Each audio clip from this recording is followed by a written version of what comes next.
Friends, video को start करने से पहले एक छोटा सा इंस्ट्रक्शन है। For the best test series और बुक्स फॉर एसएससी जेईई का लिंक मैंने नीचे डिस्क्रिप्शन में डाला हुआ है।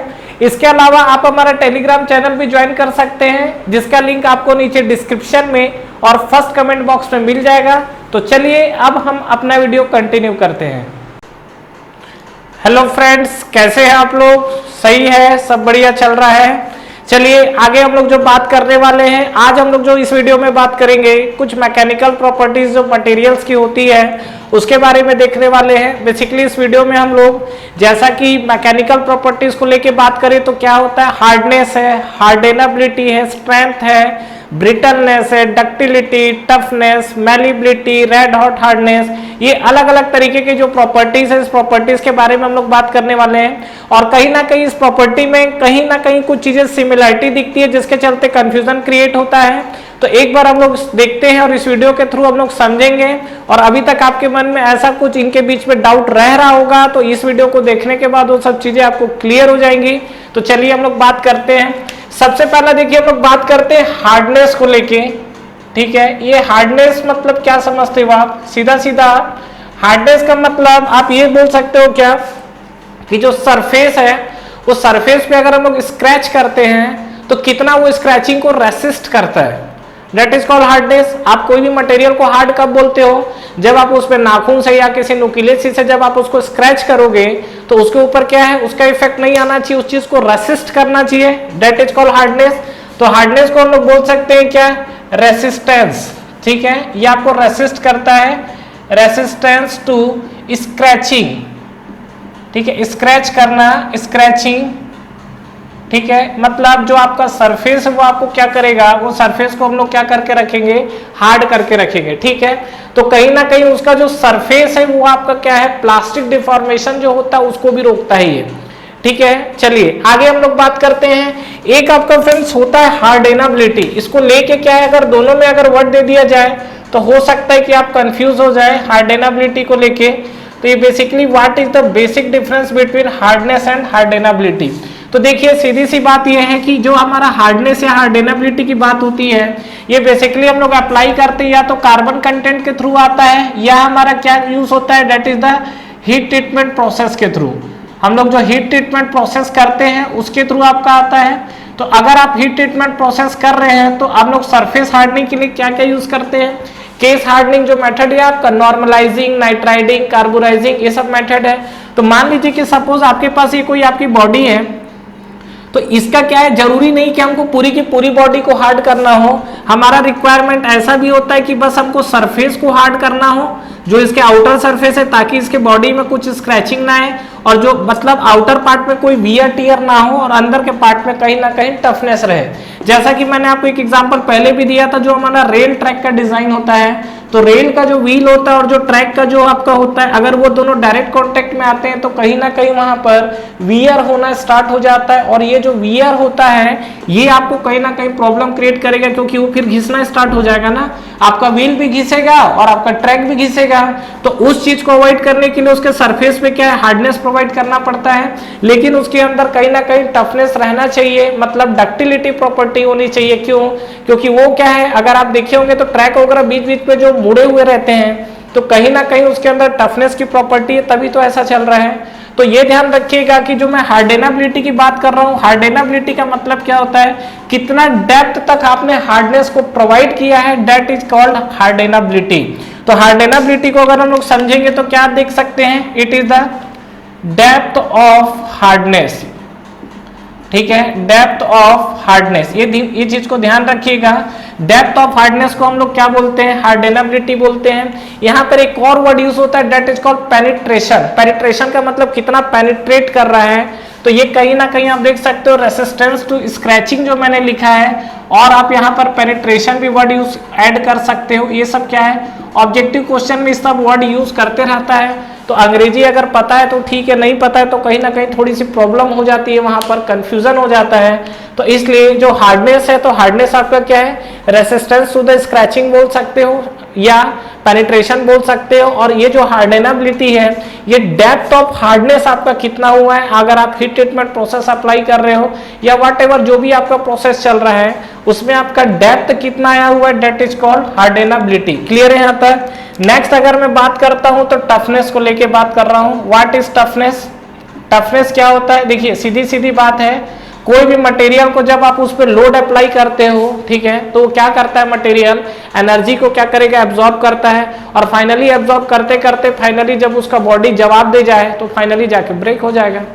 अगर आप बॉडी के अंदर कोई फोर्स अप्लाई कर रहे हो, जैसे बेसिकली हम टेंसाइल फोर्स की बात कर रहा हूँ, टेंसाइल फोर्स लगाते जाओगे तो क्या होगा, बॉडी खिंचाएगी खिंचाएगी खिंचाएगी और एक टाइम के बाद जाके वो टूट जाएगी। तो बॉडी अगर ब्रेक हो गई वहां पर, तो बॉडी के ब्रेक होने तक, मतलब डेट जो ब्रेक हुआ that is called fracture point, तो बॉडी अपने फ्रैक्चर पॉइंट तक जाने तक जितना एनर्जी अब्सॉर्ब करती है that energy is called toughness. तो टफनेस को हम लोग क्या डिफाइन कर सकते हैं, ठीक है, ये आप बोल सकते हो क्या, एब्सॉर्ब एनर्जी, ठीक है, एब्सॉर्ब एनर्जी कहां तक, अप टू फ्रैक्चर पॉइंट तक। ये जो आपकी एनर्जी एब्सॉर्ब करती है अप टू फ्रैक्चर पॉइंट तक, इस चीज को हम लोग क्या बोलते हैं, डेट इज कॉल्ड टफनेस। कहानी क्लियर है यहाँ तक? चलिए नेक्स्ट हम लोग आगे बढ़ते हैं, और नेक्स्ट अगर हम लोग बात करें तो डक्टिलिटी। डक्टिलिटी क्या होता है? अगर हम लोग बात करें डक्टिलिटी का, व्हाट इज डक्टिलिटी? तो डक्टिलिटी को आप सीधा सीधा देखो ऐसा समझ सकते हो क्या, अगर किसी भी बॉडी में हम लोग टेंसाइल स्ट्रेस लगाते हैं, टेंसाइल फोर्स लगाते हैं, तो बॉडी में कितना खिंचाव आ रहा है, ठीक है, कितना आपका क्या है, डिफॉर्मेशन कंटिन्यू आते चले जा रहा है, that property is called ductility. ठीक है, तो डक्टिलिटी में आप सीधा सीधा बोल सकते हो, तो देखो यहाँ पर दो चीजें डिफाइन होती है, एक आपका डिफाइन होता है इलास्टिक डिफॉर्मेशन, एक होता है आपका प्लास्टिक डिफॉर्मेशन। अगर हम लोग बात करें यहाँ पर तो दो चीजें डिफाइन होती है, एक होता है दैट इज कॉल्ड आपका इलास्टिक डिफॉर्मेशन, और एक जो आपका होता है that is called plastic deformation.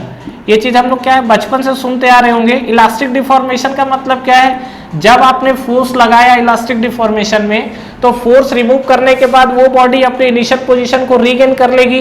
Plastic deformation क्या है, एक बार अगर आपने फोर्स लगा दिया है तो फोर्स हटाने के बाद वो बॉडी अपने पोजीशन को रीगेन नहीं करेगी, तो ये आपका प्लास्टिक डिफॉर्मेशन। तो डक्टिलिटी का मतलब ये है कि किसी भी बॉडी को आप कितना ज्यादा खींच सकते हो, मतलब वो बॉडी कितना ज्यादा आपका डिफॉर्म हो सकती है, that property is called ductility. अभी बात कर रहा हूं और यहीं से एक आपका कंफ्यूजन नहीं रहना चाहिए, दैट इज कॉल्ड ब्रिटलनेस।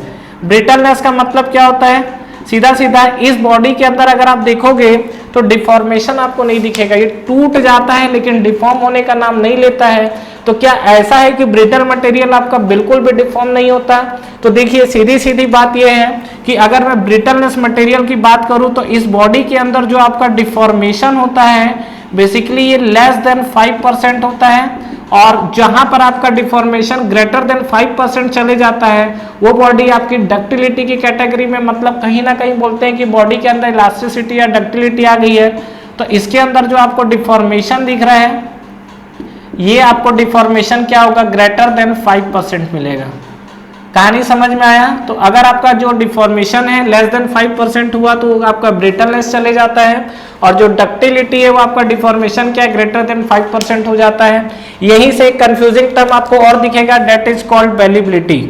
ठीक है, ये सब सिमिलर टर्म्स है, आप ऑप्शन देखोगे तो कंफ्यूज हो सकते हो, इसीलिए मैं इस सब चीजों को एक साथ रख के बात कर रहा हूँ। मैलिबिलिटी, ये मैलिबिलिटी क्या होता है, देखिए जितना भी आपका शीट मेटल ऑपरेशन है वहां पर बेसिकली होता क्या है, हम लोग क्या कंप्रेसिव फोर्स लगाते हैं ताकि उसको प्रेस करके हम लोग क्या शीट फॉर्म में कन्वर्ट कर सके।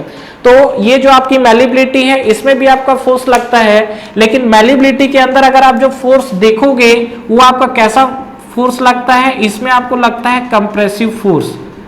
ठीक है, ये याद रखिएगा हमेशा, जो मैलिबिलिटी जो एक्शन होता है ये बेसिकली आपका यूज एग्जाम में कई बार पूछा हुआ क्वेश्चन है, कंप्रेसिव फोर्स लगता है अंडर, आप लिख सकते हो क्या, शीट मेटल ऑपरेशन।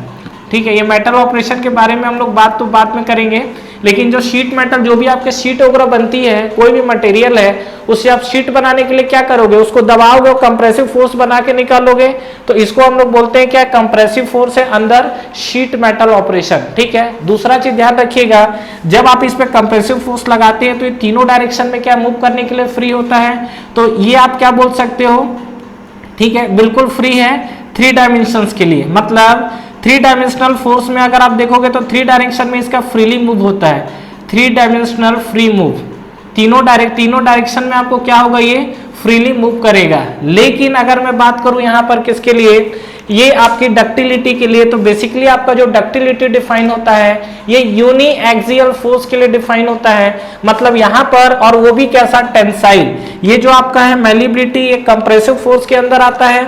लेकिन अगर आप बात करोगे किसके लिए, डक्टाइल के लिए, तो डक्टाइल में आपको ये जो आपको दिखेगा, ये आपको दिखेगा टेंसाइल फोर्स के लिए। और दूसरा चीज यहाँ पे आप देखोगे तो यहाँ पे आपको क्या है, 3D फ्री मूव कर रहा है, और यहाँ पे अगर आप आओगे तो क्या करेगा, ये 1D फ्रीली मूव करेगा। ठीक है, तो मतलब 1 डायमेंशनल इसका मोशन है। इसमें आप देखोगे तो 1 डायमेंशनल फोर्स एक्ट करता है, तो इसमें 3 डायमेंशनल फोर्स ही लिख लो, ज्यादा बेस्ट है। ठीक है, तो ये आपका कंप्रेसिव फोर्स लगाए हो तो तीनों डायरेक्शन में फ्रीली मूव करेगा।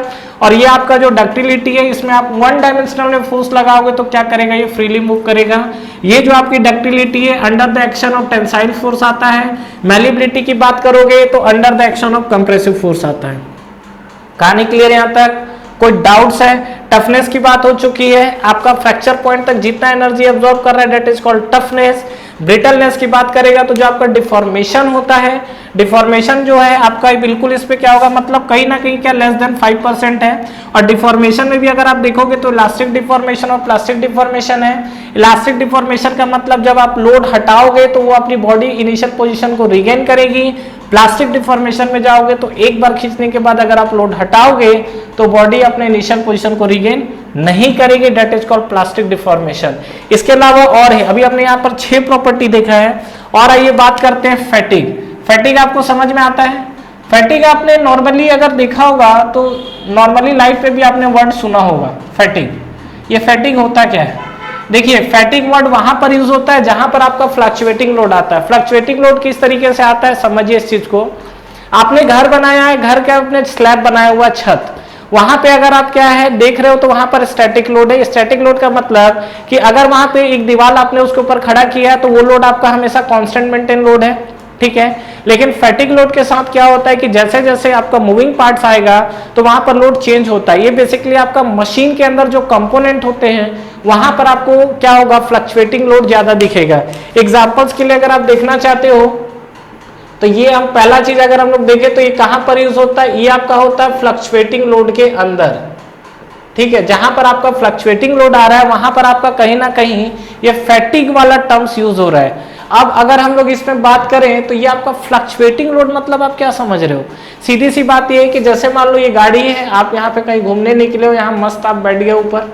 ठीक है, अब क्या यहाँ पर कि आप देखेंगे तो गाड़ी का जो स्कोप होता है, स्पोक जो होता है इसमें, ये आजकल तो मैकलॉय चल रहा है, तो वहां पर अगर आपका क्या होगा कि जब ये रोटेट होता है तो एक समझिए चीजों को, जब ये फ्रंट पे रहेगा तो इसके क्या आएगा, कंप्रेसिव स्ट्रेस आएगा।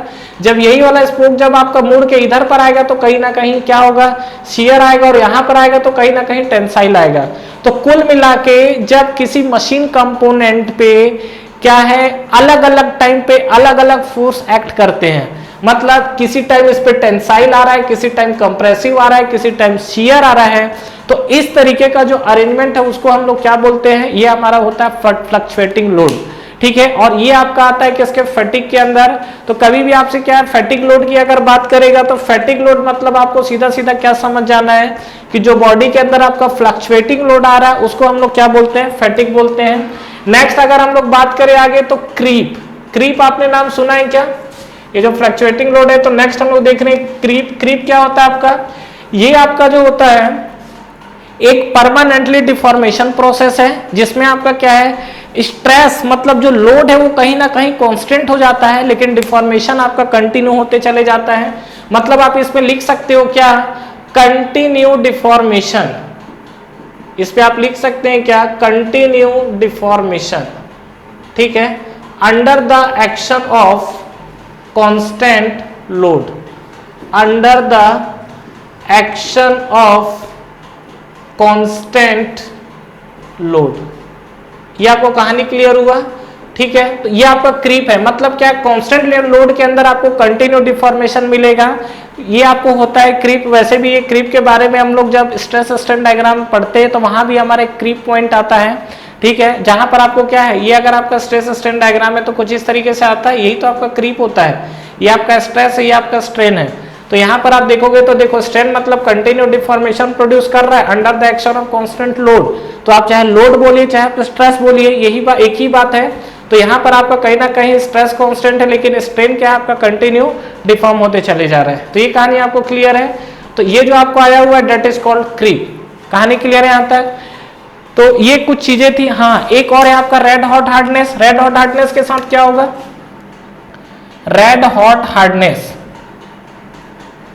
ये देखिए सीधी सी बात क्या होता है। हार्डनेस तो हमको समझ में आ गया है, क्या कोई भी जो आपकी बॉडी है उस बॉडी के अंदर जो सरफेस जो है उसको जब आप स्क्रैच करेंगे तो उस बॉडी का जो सरफेस है उसमें आपका क्या प्लास्टिक डिफॉर्मेशन नहीं आना चाहिए, ठीक है, that is called hardness. Red hot hardness का मतलब ये है कि नॉर्मली अगर हम लोग बॉडी को क्या करते हैं, जब हीट करते हैं तो हीट करने के बाद क्या होता है, उसका जो हार्डनेस है वो कम होना स्टार्ट हो जाता है। रेड हॉट हार्डनेस मतलब नाम से रखा हुआ है रेड हॉट, मतलब जब आप इसको गर्म करोगे तो गर्म करने के बाद इसकी जो हार्डनेस वाली प्रॉपर्टी वो लॉस्ट नहीं होनी चाहिए, that is called red hot hardness.